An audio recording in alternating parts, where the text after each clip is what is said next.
Thanks so much for coming out to our first in-person DAMA meeting in almost 2 years. So this is a big deal for us, new venue for us. Let us know what you think. We had a stuffy Coliseum type office for a while, and to come downtown and be a part of Framingham in the Arts District is really cool. So please let us know what you think. My name is Kai Sonageri, and I'm the president of DAMA. Full-time, I work at NetJets as the Director of Data Governance and Data Engineering. Today's guest speaker is Jim Barker from Elation. He's the Director of Professional Services and Data Strategy. If you guys have ever seen Elation, it's a really cool product. It's essentially a data catalog. Today, though, Jim is mostly going to talk about modern data governance and what that means and what they see in the marketplace. So with that, the floor is yours. Yeah, thank you. So,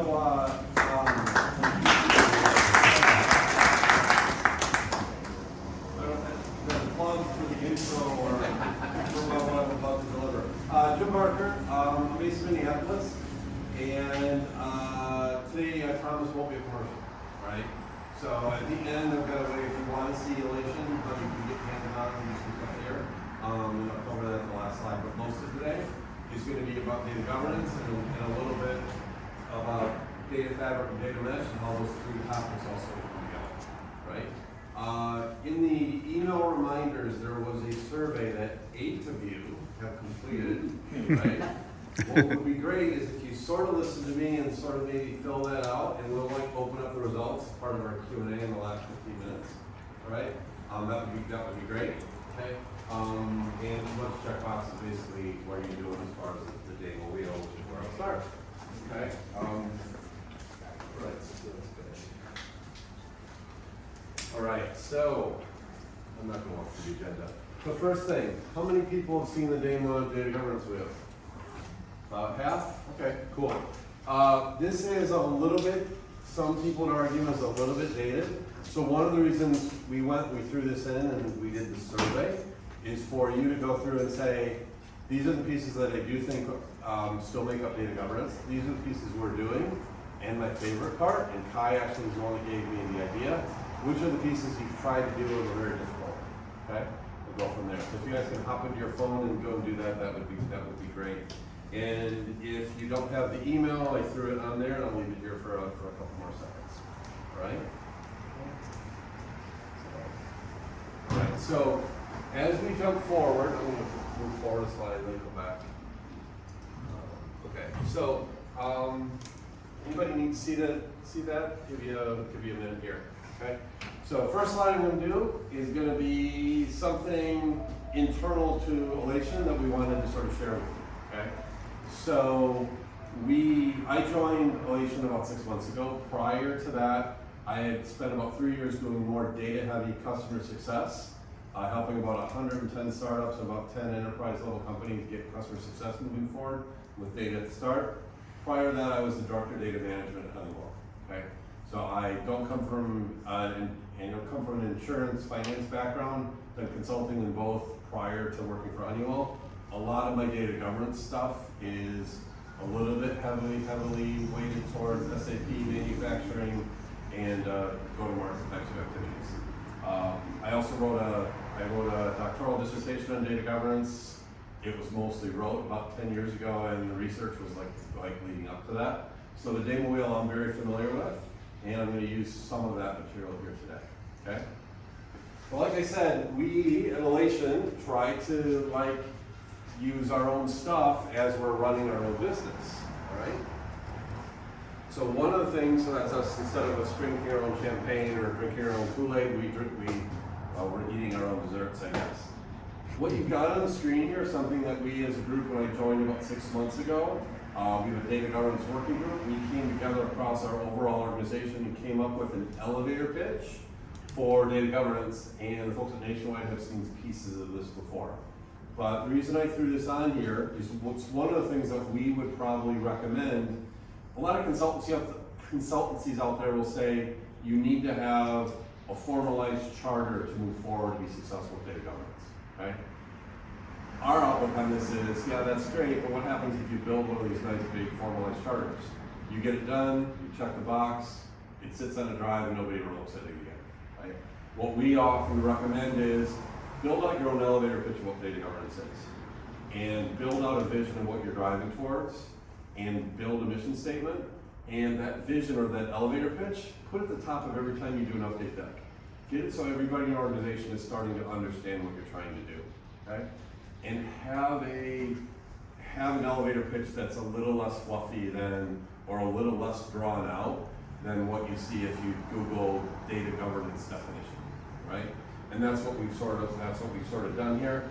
If I'm working with a customer, like I work with Nationwide, I think as of this morning I'm going to be working with NetJets.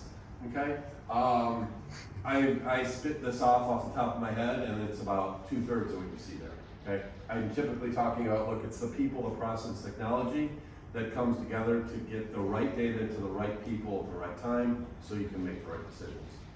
And occasionally I'll throw a little data trust thing in there at the end.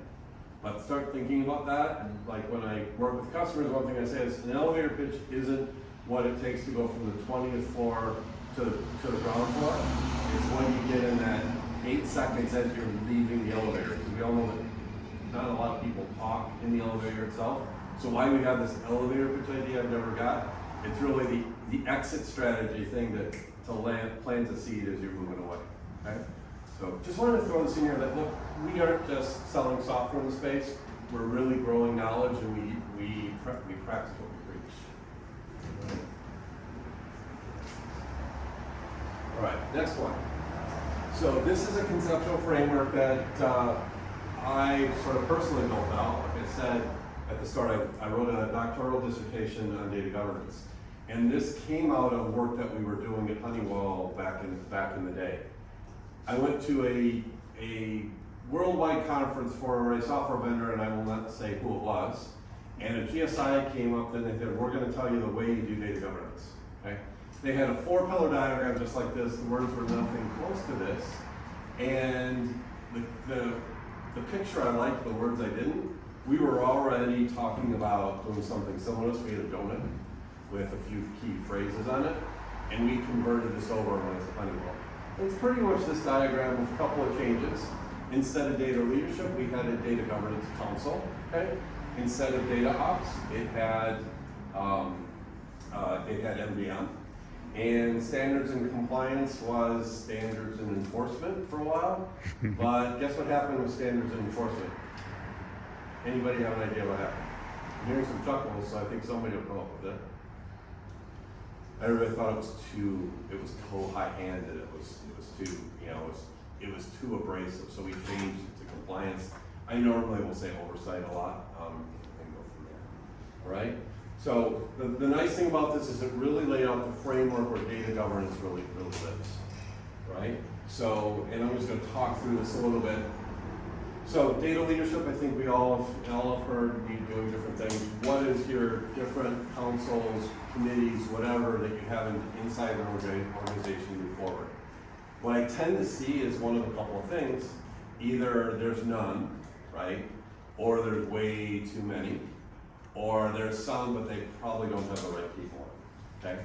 So my first little coaching point for the day, if you do have a data governance council, make sure you've got somebody from the CISO, from the security side of the fence that's in those conversations.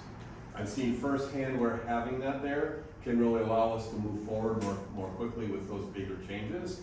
And if they're on your side, it helps you get a lot of additional other things in there, okay? So data leadership to me is a combination of maybe you've got a CDO, maybe you've got some VPs that are working, that little bit lower data governance council that can really get stuff done, I think is really important and really powerful, okay? And I tend to like weekly, not monthly, because if you miss one and it's monthly, it means it's 2 months before you get back together. And those are the ones that usually run out of gas. So set it up weekly. If you don't have something for enough material for a given week, or half the people are out, and it's 4th of July week or whatever, cancel it and move on. Keep that regular schedule moving forward. All right, so about half data quality, big focus on data governance. We'll talk about that a little bit today. Data security. How many people, if you think of data governance, is data security part of your remit? Part of what folks there? maybe a third afternoon. Okay, cool. It's a good tool set to be part of that data governance model, and it's great to be there. Data ops in this definition, we'll talk about it more when we get to mesh. But to me, this is all about the acquisition of new data sources, building up those new data products, and driving those other things forward, right? And standards and compliance, we're going to talk about policies here in a little bit. And data architecture at the bottom is a little bit different than maybe what you're thinking when you read that, right? When I'm thinking about data architecture, there's a ton of stuff there. And what it really is for us is it's the base. It's the base of everything we need to really drive forward a highly effective data program, right? Notice I said data program instead of data governance program. So to me, when you do this right, you've got data governance, and you also have self-service, and you have a lot of ROI on your data products and your data investments, right? So the things that to me fall into data architecture, all your BI tools, statistics tools, data integration tools, knowledge management tools, training tools, canonical models, full-blown data models, everything that you're sort of pulling together. And having a good inventory of what that stuff looks like, and maybe having that available, what those tools are, and who owns them, a nice little asset to have in either a data catalog or whatever your knowledge repository is that you use to drive your tools forward. Okay? And then standards and compliance, we'll talk about a little bit as we move on. Okay? By the way, if you guys want to interrupt me as we're going today, that's fine. I am sort of used to it. Okay, so this is my ABC diagram, okay? ABC diagram, okay? The reason we pull this slide out there is a lot of times that people are in our space, in the catalog space, a lot of firms focus in on cataloging their analytical applications, where all the data is really sitting, okay? And then they want to see what's flowing into their data visualization tools. And they spend a lot of focus in on that. As soon as we start talking about data governance, we want to start thinking more broad than that. We want to have an understanding of, okay, where is this data really coming from? Where are these operational systems? As a lead data steward, if they come in and say, okay, like I'm going in and looking at trade compliance information, right? Okay, it's in your data lake. You can go through and see it in these 5 files. But where does that data really come from? And getting that definition and being able to maybe have a lineage that goes all the way back is a really important thing to be able to go in and do, okay? And I'm going to cheat, I'm going to jump ahead to a topic for the back part, but if I think about, for those of you, and you guys can spurt, I'll ask questions as we go to, if you want to add any answers, this is great. If you think about this A, B, and C, if you think about data mesh, what would the A, B, and C really turn into? Have any been exposed enough to see what that looks like? Shane, got an idea? How does this transfer Yeah. to data mesh? I mean, I think about the connectivity, Yeah, the connectivity. relationships, Yeah. and documenting. Yeah, so that's a helpful thing that's there. To me, the A, B, and C is really 3 different planes. A is going to be your operational plane, B is going to be your analytical plane, and C is going to be your tooling and usage plane. Right? And start to think about that and intertwine some of the things we talk about with data governance with mesh and with fabric and how we can really drive things forward. All right. So, not going to spend a lot of time on this. This is a wheel that we use internally when we're talking to customers about getting into the Elation space for data governance, the different main components that are there. If you guys have an interest in Elation and catalog involved data governance, please go ahead and let us know, and we can start talking to you about that. And there's also we can do a test flight just around data governance that walks through this model. For me, from a purist data governance perspective, there's more stuff in here that I would dig in deeper than what's on the wheel. But all these components are important to bring together to really have a highly functioning data governance program. All right, so me and my I don't know if I use this in the nation. This is a slide that I sometimes use and sometimes don't use. All right, so we're gonna now move forward. We're gonna talk about people. Okay, we're gonna talk about data stewards. When I'm talking with customers, I'm always talking about some different types of data stewards, and I'm not gonna go through the whole set here today. But the three that I talk the most about are business data stewards, technical data stewards, and enterprise data stewards. Enterprise is the one that most of my customers haven't really thought enough about, or at all. They may have somebody in the role already, but they haven't really called it that. So to me, business data stewards, they're the people that are doing the heavy lifting. They're the ones that are in the trenches day in, day out, have a clear understanding of what their, how their data is used, how they can get things corrected, what the tools are there at their disposal, et cetera. Okay? To me, each individual business data steward is super critical to be successful, right? In my tug of war example, they're the people that are tugging on the rope, all right? Technical data steward, they have all the tricks and they have the tools and they can make things easier and better. In most organizations, people don't want to be called a technical data steward. What they look at themselves as typically an IT person that can build more tools and build up more capability and do a lot of different things. Okay? In my tug of war example, they're the people that have the rope, have the little tag to say where we're going to win, have the little shovel, have maybe some special boots, have all the tips and tricks. A lot of organizations, that might be a data architect as an example, right? Who's that person that can go and do those other things? Okay.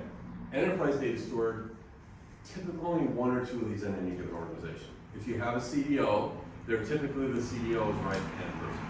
CDO is going from executive to executive, business unit to business unit, trying to build support for data and drive things forward. Whereas the enterprise data steward is going and taking what they're learning and going and doing things with it, building up the long-term strategy, working to bring in the new tools, writing statements of work, doing all these other things. Okay? In a lot of organizations, there's some people that are doing pieces of that, and a lot of times they're the people that leadership have a hard time to figure out what box do they put them in. Are they a business person or are they a technical person, right? So I think the best ones are there that either have really strong business acumen, but they're IT people, okay? Or they're business people with really strong technical acumen. They know how to bridge the world between the two. There's a few organizations I'm aware of that have actually placed data governance not in IT and not in the business, but in this bridge area between these ideas centralized teams. Okay. I talk a lot about data creators and also data consumers. So this next slide is a bit of an eye chart. I'm not going to read through the whole thing, but basically what we've done is we've sort of laid out the types of things each of those people are doing, what their goals are, a little quote from them and what they experienced, and an idea of the mix of skills they probably need. Okay? And anybody can pull this apart and say, no, that doesn't work. I've got somebody who has no SQL skills, but they're a really good technical steward because they've got all these other tools that are at their disposal. Okay? And we will share this deck. Ty, right? We're going to share the deck with the group. Yes. Cool. All right. So we'll share these slides. So you take pictures to make me feel good. I'm showing something of value, but we'll also give you the deck as well. All right. Okay. Anything I want to point out here?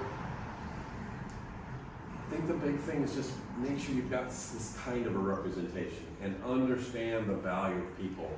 We're going to do as much as we possibly can with automation, but there's always going to be a huge value to these people that sit maybe in the center or are distributed out in the business units. There used to be a conventional wisdom that if you're going to be successful in data governance, you've got to have this core big team that's going to control and do all this stuff, right? Reality, which sort of has been fed by Mesh a bit, is that, look, you can go be more distributed, you can push those things out, and sort of deputize those people in more of a virtual team that are doing these things, and make sure you're promoting what they're doing and giving them credit in that, but people are a really important part of the data governance model. Okay, so policies. This is an area that when I'm talking with customers that have established data governance programs, they jump all over this and I've gotten a lot of positive feedback on this particular graphic, right? So when we're thinking about policies, a lot of times what people are thinking about is, you know, if I've done some stuff with Snowflake. Snowflake can set up masking on specific fields, can set up some rules that are there. You can go through and then bring that into a catalog and say, okay, these are the policies that we've got, right? But that's just one step forward. When I'm thinking about a really good data governance program, we want to have a good set of policies that lay out everything we're doing to interact with the data. And there's going to be things that are more rules and regulations, data quality, a bunch of things like that. But there's also been more procedural, standard operating procedures, et cetera. We're going to bring that stuff together, and we'll talk about that a little bit on the next slide. This pyramid is meant to depict the different levels that we have. General policies are at the base. What are the broad set of policies that we put in that we establish in the way that we're going to operate? You could have policies about policies. Say we're going to build policies out for these kinds of activities, right? And we're not going to set up policies for this or that, right? We're going to go in and we're going to handle currency values this way, date values this way. Every description we have of a product that we're selling is going to be 60 characters and have a 200 character long description. Having those things and documenting those and operating off of that. Historically, a lot of firms would have policies. Where do you think what would those policies normally fit into? Typically a 200, 300 page document that somebody created at one point in time. And again, that sits on a shelf somewhere, that sits in a file drive somewhere. Nobody ever goes to it because they can really find anything. Unless somebody complains about something, then maybe they'll go back and say, no, this is part of our policy. You can refer to page 123 on it and go from there, okay? What we want to do when we think about policies, we want to make them a little more granular, searchable, being able to find stuff when we look for it, and having a one-stop shop for where policies are delivered. Make it highly searchable, to have a really good, solid way that we document the way those look, and go from there. Standards are the next level up where we're looking at things that are across an object or a domain, right? You've got a subject area, and you may go through and have the same sort of a policy that's around, look, this is the way we handle employee data. This is the way we handle customer data. This is the way we handle data for credit cards on this type of payment system. But it's going to be things that are there at the object or the domain level.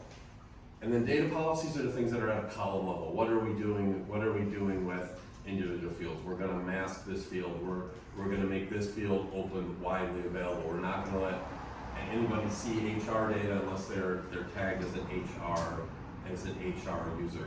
Some very specific things in that area. All right. Controls is another level up. Typically not done within a catalog per se. But what we're thinking about the controls is, what can we do to stop bad data from coming in the first place? I like to use the phrase of data quality firewall. What are we doing to get the right data in the system? What are we doing to put controls into the system so the policies are followed without needing to know what the policies really are? Okay? And then you bring all that stuff together at the high level, and we need whenever possible to be able to have reports and ways to audit what's going on, or an audit script that we go through to verify things that can't be detected through a typical report. Right?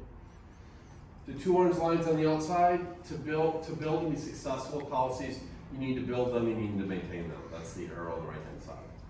And the left-hand side, whatever we can do to automate this, use AI/ML to be able to go through and make sure these things are being followed, detect, lineage to show this is how the data is flowing across, and be able to be as efficient as possible.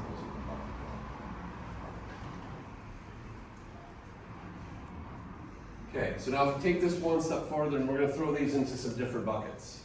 Rules and regulations, I call them nonsense prevention, okay, and how-tos. Rules and regs, typical stuff that we're used to doing, and we're thinking about this when we are building things out. Somebody says policies, you list off things you think are policies. The stuff in that left-hand column is probably the types of things that you're going to come up with, all right? So here we've got, how are we going to retire data? What are the rules for archiving versus destroying the data? We talk about policies and policies. What are the data tools that are available that we should have, and we shouldn't? And what is the right process to get a new tool in-house, who gets data access, all those kinds of things. There can be a lot that are there, okay? When I think about policies inside of a catalog, what I'm thinking about is, I want all the policies that somebody that's working data needs to get to, make it searchable, they can go get it, and they can move on, right? They aren't having to waste any time trying to find something, right? How-tos, kind of different. And these aren't thought about all the time, but you probably have pieces of this all over the place. What are the standard operating procedures? What are the how-tos in how you do these different things? So data access on the rules and regs is, this is what we do to control access. How-tos on the right-hand side, this is what's the step-by-step procedure.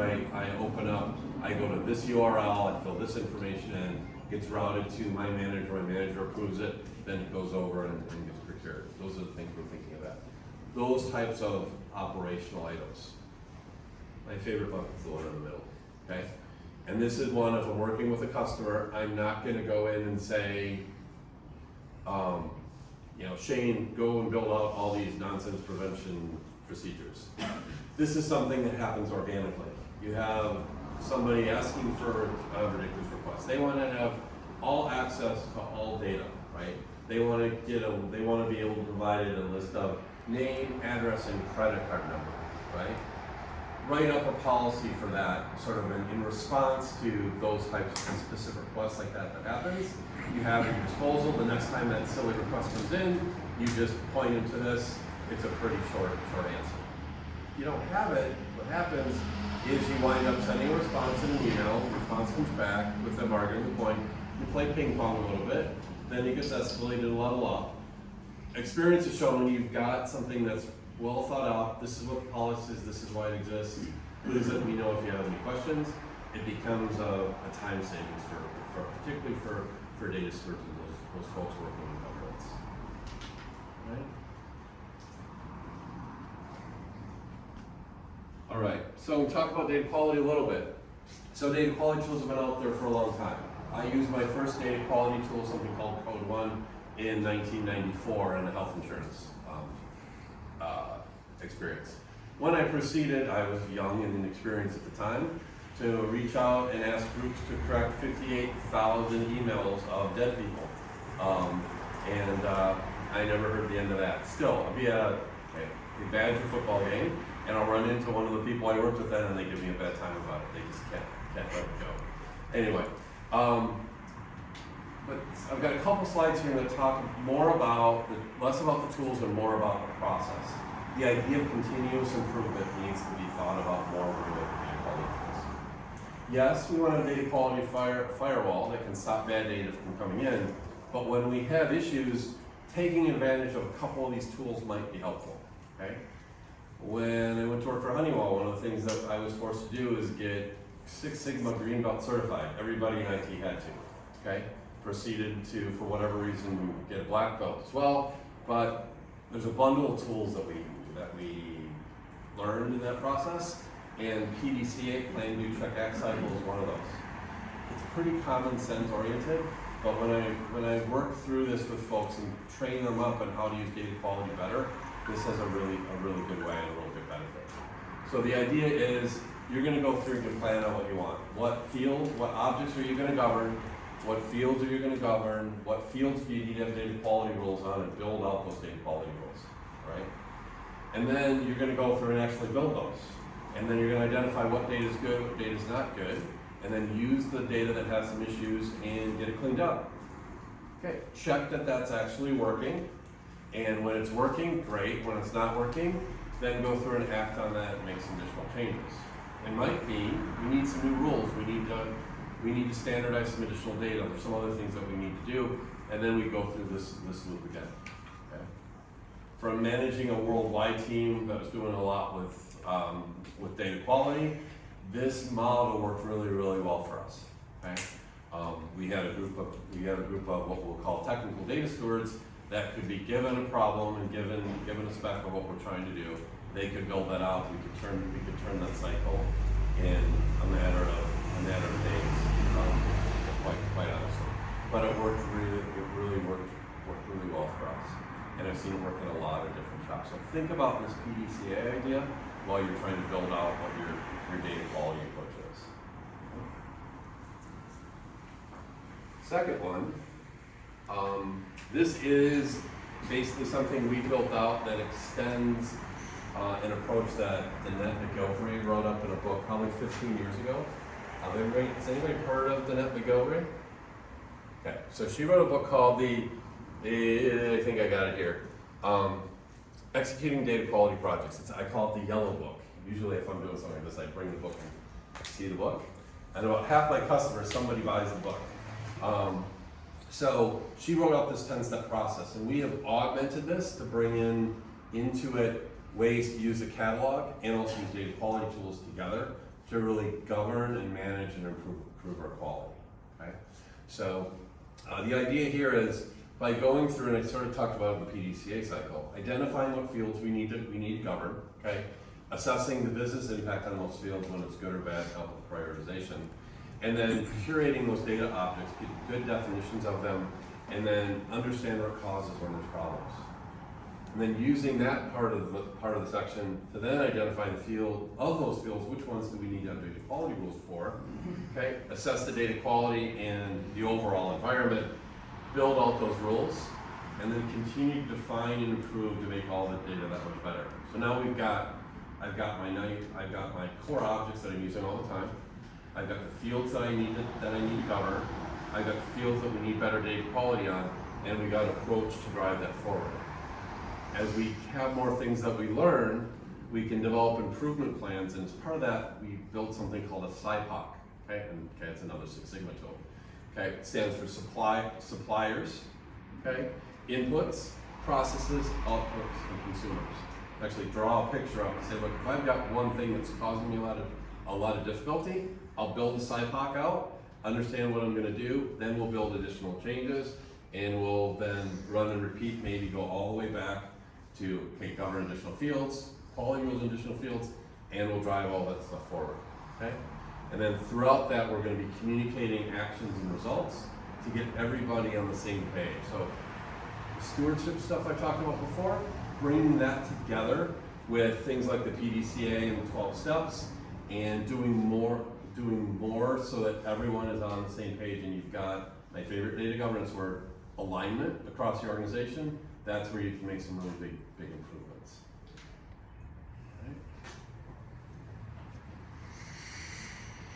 All right, so a couple more slides and I'm going to talk about mesh and fabric a little bit. So data quality scorecards, if you're thinking about data quality, it's important that you have scorecards. I know they've been out there for a long time, but a couple of points that I try to paint on this one. The first is have 3 different levels of reporting, okay? So you've got the executive level reporting, so look across all of our objects, this is where our quality is, this is where it was before, and we're making improvements, we're going to drive things forward. So folks at the C level will be happy, okay? Dimensions of data quality, which we're not going to talk a lot about today, but I'm going through and I'm looking at consistency and conformity and removing duplicates. And I look at that.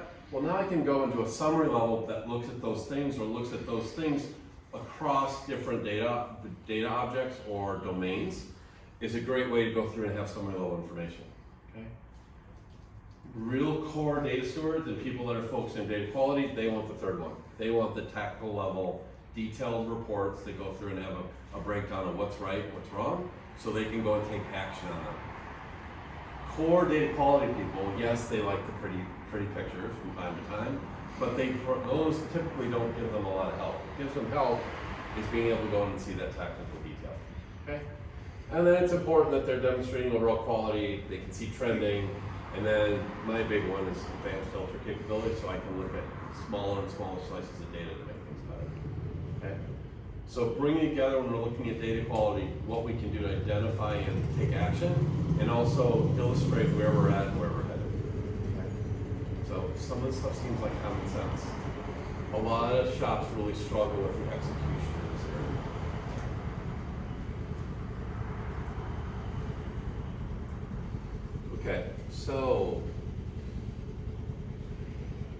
So data fabric. I'm going to talk about data fabric for a few slides. I'm going to talk about mesh for a few slides.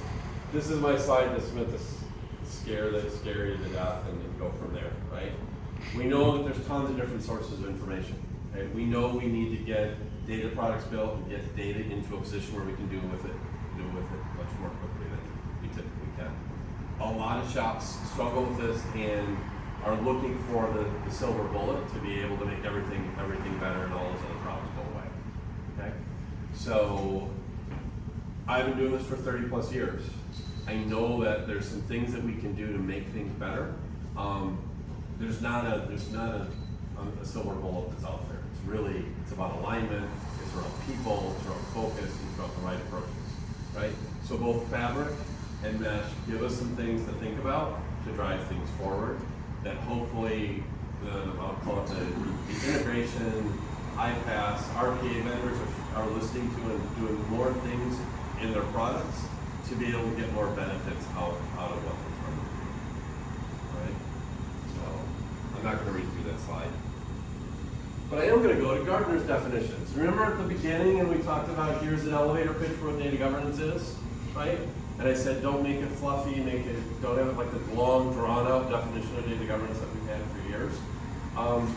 Here's one. The design concept serves as an integrated layer of fabric of data and connected processes.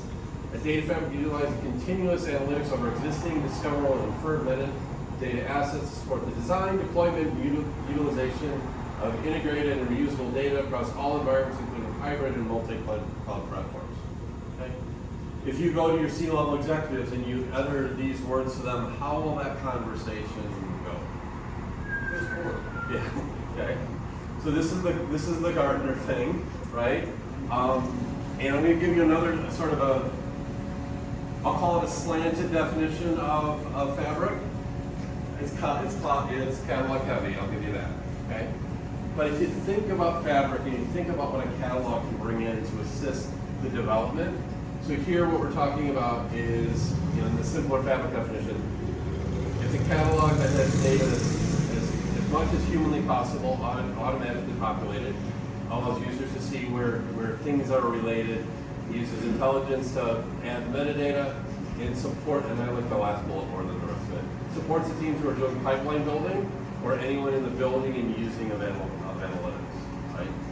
So if we think about, for me, if we think about fabric, and we think about if somebody's given me a fully curated catalog of all the data objects that I need to do something with, I know not just what their technical metadata is, but business descriptions and who the subject matter owner is and a bunch of these other things. I can develop, my own ETL processes or iPaaS or whatever you're using, right? That much more quickly than if I'm going in cold every time. Okay? So to me, that's the thing that's there. But that definition then runs around the integration and inference portions. Yeah. The value of the data fabric. Yeah. So what Shane's saying, because I don't know if you hear him in the back of the room, is that this definition, I'm going to skip around parts of it, has a lot that's very, I'll just say it's a little self-serving to me and who I work for, I'll give you that. And it skips over the integration types of challenges that Fabric is going to help you with, right? So my take on that is if I look at some of the integration technologies that are out there, so if I look at streams as an example, it doesn't go through and we're saying we want to hit the magic button, and the magic button will give me all the integration stuff and I can go forward with that. The integration technologies aren't there yet, but hopefully they're going to basically be able to ingest this to auto-generate that pipeline, or at least a starting point and drive it forward. So, I 100% agree with that as a value prop of doing your catalog correctly. Yep. Is that you should be able to leverage technology in fabric if you've done your metadata. yep, yeah. So if you've got the catalog right, all these other things are going to be that much easier from a value proposition. Right? So I'm sort of paraphrasing what Shane's saying. So, all right. So this is a graphic that I think is helpful. It comes from Gartner, and what it does is it breaks down what the key components are of data fabric in their eyes. All right. So we got our data sources at the bottom. And to me, if you work your way up, it helps. Data catalog's there. So now we've got all of our metadata for all of our different objects, and we've got, I love having business context, and I like to have subject matter expertise there, right? So I have that. Then I can go in and start looking at using AIML and other automation things to pick stuff up. And that's where I hope all the tools that are out there that are trying to operate in that data ops world will continue to expand and do more things that are there. All right? And then dynamic data integration, automatic data orchestration. So looking at where tools are going, so we don't just have the ability to create the pipeline, but we're also giving you that operational layer that allows you to go through, and once you set these things up, I go through that. I don't need to have, an ETL tool, and then a scheduling tool, and then an operational tool, and a communication tool. We're starting to go through and bring more of those things together. So keep an eye on that as you move forward. And I think that sort of triad of RPA vendors, iPaaS vendors, and deeper integration vendors, bringing those together, I think is pushing the integration, the new wave of integration vendors to do more of the right things to get to where you need to get to. And you still have the code-heavy solutions that are out there that some shops really like. So to me, on the governance side, this is all great, but I love getting more beyond just what we can do through AIML, but also being able to add more context that speeds everything else up is going to be helpful.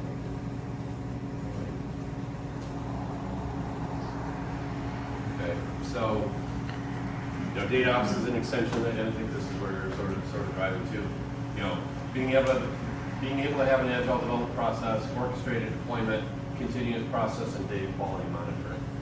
I think the data quality monitoring part is the part that's a bit of a stretch with where things are at right now. But there is a whole new crop of data quality tools that are starting to come up, and that'll be interesting to see where they wind up, and can they really help in this space? Okay? Or are they just creating a new mousetrap that does the same thing that the old mousetrap did? They just do it, slicker and prettier, right? So thinking about those tools and how they go into the data fabric area is the one thing that I think is very, very helpful. All right? All right, so just things to take note of. So basically the idea behind this is data fabric is meant to help deal with all these silos, right? I was working with a customer not too long ago, and they said one of our problems is we have clones of clones of clones of clones of clones of databases. What can you do to help me deal with that from a catalog perspective? And I'm just old and grumpy sometimes, right? So my first question was, okay, so why do you have 6 different clones in the same data set? You don't need to force everybody to this golden centralized data warehouse like we used to be, right? But is there a place where there's in the middle that gets you to where you're building success on top of success on top of success instead of building things in this massively cloned type of architecture?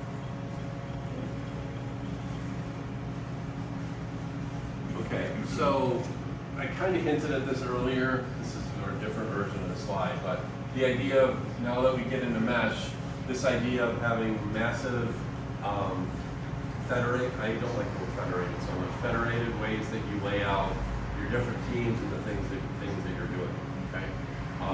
Thing that I look at, I don't think centralized is the way to go. I think we're way beyond that. But having this model of where we do what we can centrally to be efficient, and then distribute things out to different groups that support different types of data. I like that idea, and those idea of different planes. Really, that stuff all fits together in the way we're driving things.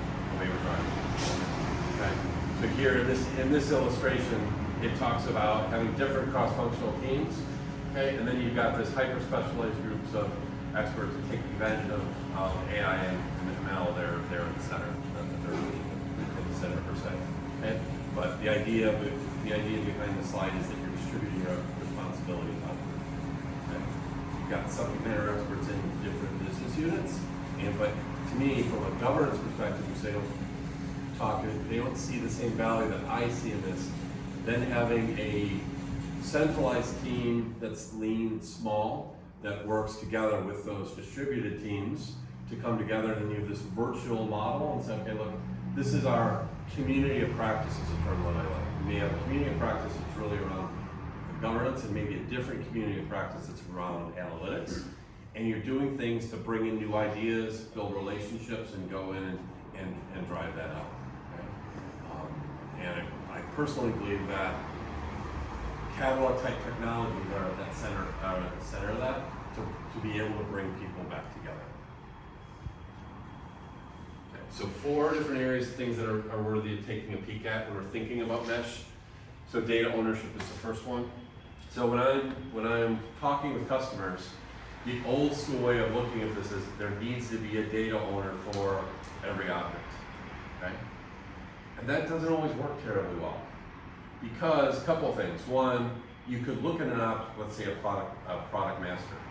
Do you have really one person or one group that owns the entire product master, or does that get subdivided between different attributes that may be more tightly tailored towards finance versus order management versus distribution, right? Thinking about things in that way.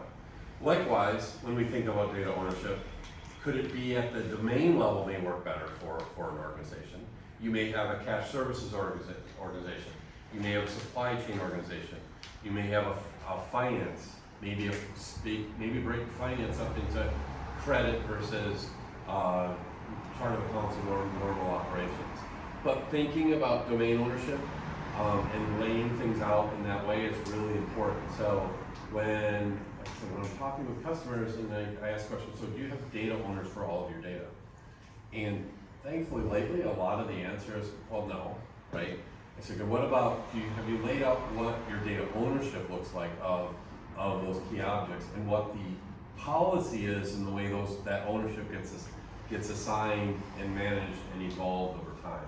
And that's an area where I think if you bring together some of the data governance needs into data mesh and you think about ownership in this first principle, that should be helpful.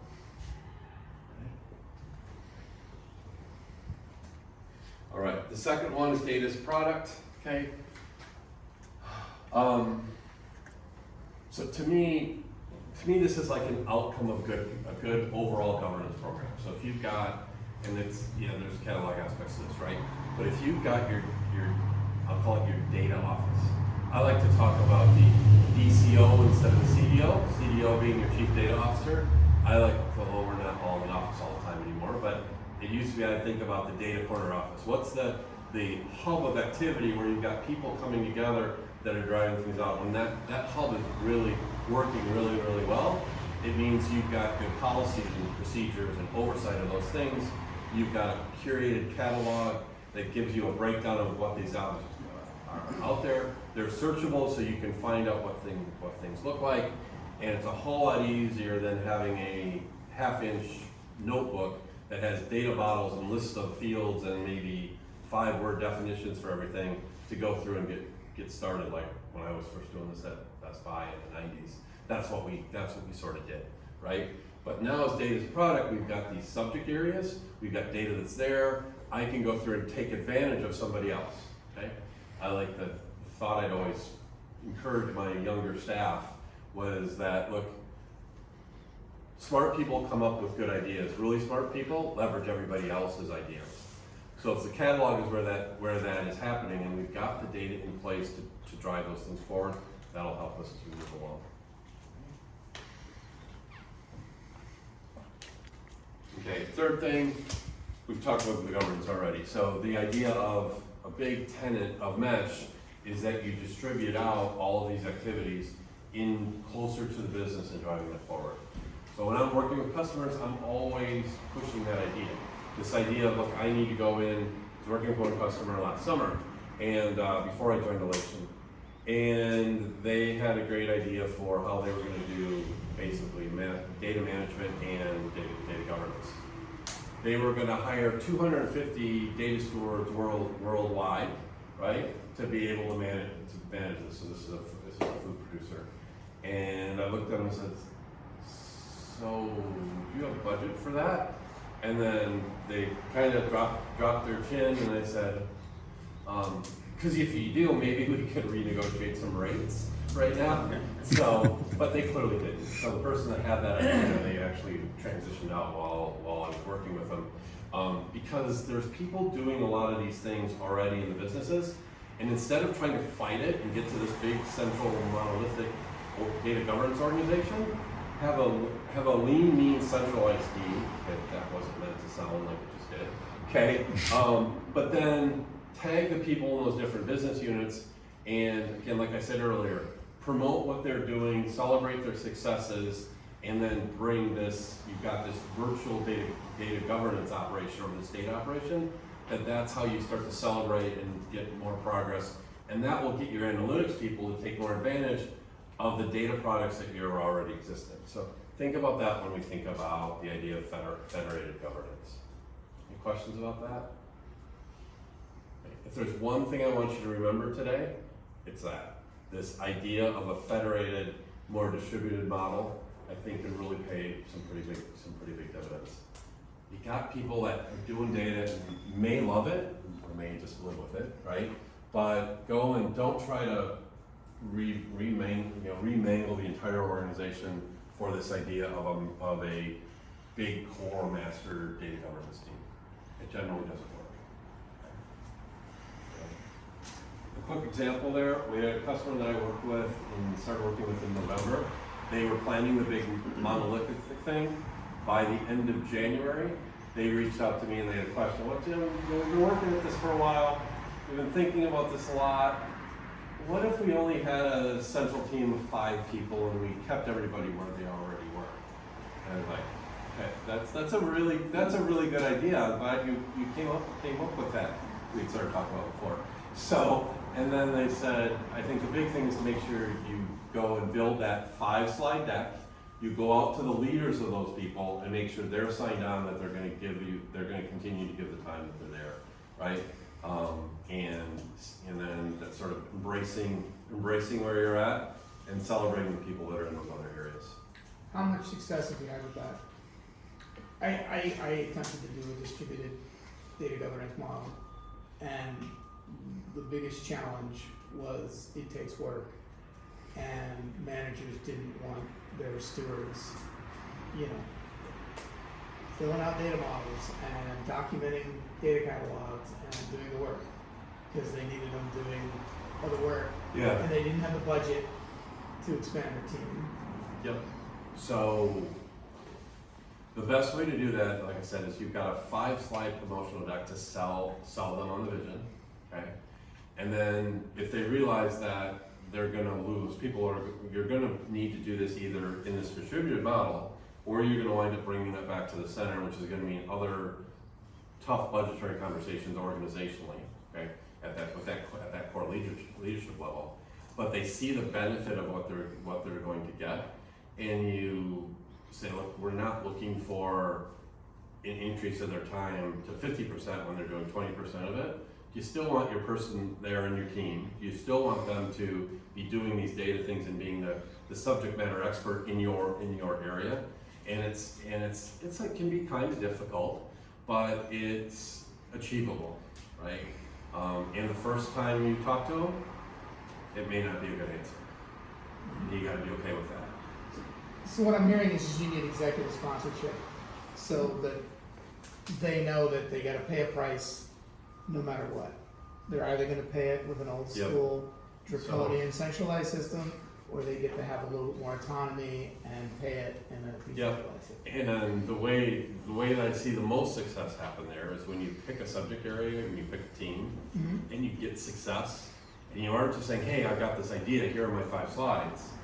But part of those 5 slides is, look, we've done it over here in transportation, right? We built this out, this is about the amount of time they spent, this was going on. You can go talk to Craig. Craig can tell you what you did and you're building on it. There's some phrases I hate. One of the phrases is crawl, walk, run. But it's really starting out in one phase, getting some success, and then broadening it into other subject areas and other teams. So it always helps when you find out who's a data advocate versus who's a data complainant. So. Okay. There's no perfect way to drive this out, and it's really understanding the people side of it and where they're at to help drive it forward. Okay. Cool.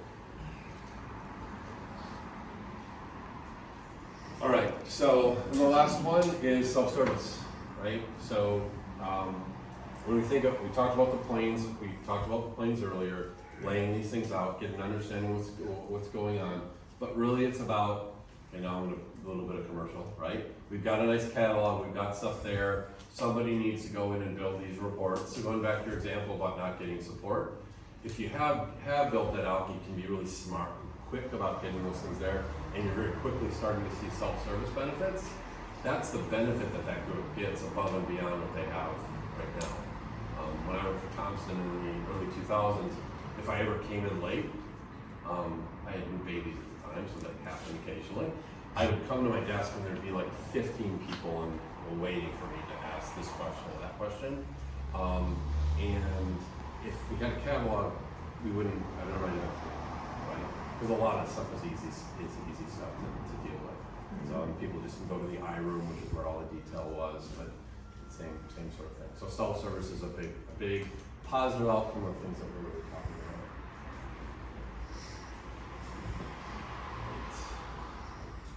Okay, so just bringing these things together, we talked about our two different icons that are there, a bunch of key capabilities that a catalog can help add to the overall data governance operation, and the building of your data office, building your data capability, and driving those things forward.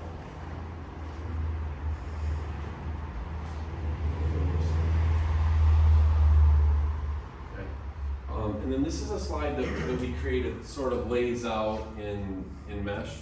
We call it the meshy fabric T, to talk about the different components and how they sort of interrelate. Nice picture, you can look at it. My biggest thing is you got a good understanding of policy. People can get to the policy. We know how we're going to operate. We get the right org structure. We've got a vision and a mission that everybody's on the same page with, right? Maybe you're doing a quarterly state of data update, and look, this is where we're really at, this is where we're headed, right? That stuff helps. Data quality is bringing these things together in a program, and helping to move things along. Quick question. Yeah. I'm sorry I'm late, so you may have covered this already, so I apologize. You use the term domain, you've got here the functional domain, and you use the word subject area. Can you define each one of those or explain it? I probably use them interchangeably. Okay. I think domain is the term that is more where the industry is headed, right? I think subject area comes up from my too many years doing SAP. Okay, very good. That's all. Okay, so one more. So this is the plug slide. All right. So we do these things called. Now I'm losing my brain for a second. Test flights. Thank you. So I can talk data governance all day, but if you give me like something that's sales related, I drop the ball. So one of the great things that we do is these things called test flights, and there's one that's scheduled on the 25th of May, which is an opportunity to learn about Elation and get your hands on the product. So Kai, do you want to give a little bit there? It's exactly like it says, it's a great opportunity to network with other people, and test drive the product, just like test driving a product. And it's at 7 Sun Brewery, which I've heard is awesome. So there'll be beers and food afterwards. Yeah, and then if there's interest, the other thing that we can do is look at, it might wind up being virtual, but we have a second test flight that focuses on data governance use cases. That it's good to do as a follow-up off of this. We started to think about it, how do we do that for the folks in the wellness? Okay. Just curious,